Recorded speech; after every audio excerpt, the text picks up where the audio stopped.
અગત્યના સમાચાર હવામાનને લઈને હવામાન વિભાગની તાજેતરની આગાહી મુજબ વેસ્ટર્ન ડિસ્ટર્બન્સના કારણે ગુજરાતના વાતાવરણમાં મોટો પલટો આવ્યો છે. આજે 4 એપ્રિલ 2026ના રોજ કચ્છ અને ઉત્તર ગુજરાત સહિત રાજ્યના અનેક વિસ્તારોમાં માવઠાની શક્યતાઓ વ્યક્ત થઈ છે અને જ અનુસાર આજે રાજ્યમાંથી કેટલાક સ્થળો પરથી વરસાદી વાતાવરણ સર્જાયું હોય અને કમોસમી વરસાદ પડ્યો હોય તેવા સમાચાર પણ સામે આવ્યા છે. ઉત્તર ગુજરાતના જિલ્લાઓ અમદાવાદ, ગાંધીનગર, બનાસકાંઠા, સાબરકાંઠા, પાટણ, મહેસાણા માટે આગાહી છે. કચ્છમાં પણ ગાજવીજ સાથે હળવાથી મધ્યમ વરસાદની આગાહી છે. આગામી 12 કલાક કમોસમીનો કહેર રાજ્યના કેટલાક વિસ્તારોમાં વરસી શકે છે.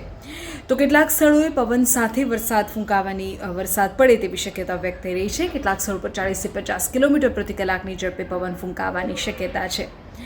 વરસાદી માહોલને કારણે ગરમીમાંથી આંશિક રાહત ચોક્કસ મળી છે. 34 થી 37 ડિગ્રી સેલ્સિયસની આસપાસ અમદાવાદનું મહત્તમ તાપમાન રહેવાનું અનુમાન છે.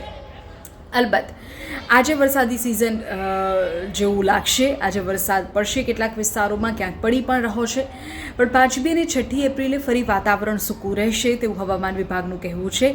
પરંતુ 7મી એપ્રિલે 2 દિવસ બાદ ફરી એકવાર વેસ્ટર્ન ડિસ્ટર્બન્સ સક્રિય થતાં કચ્છ, બનાસકાંઠા, સાબરકાંઠામાં માવઠાની શક્યતા છે. ધરતીપુત્રોને ખાસ સૂચના આપવામાં આવી છે કે તેઓ જો પાક ઉતારી લેવાયો છે તો તેને વહેલી તકે સુરક્ષિત સ્થળે રાખી દે, જેથી વરસાદ અને પવનના કારણે નુકસાન ન થાય.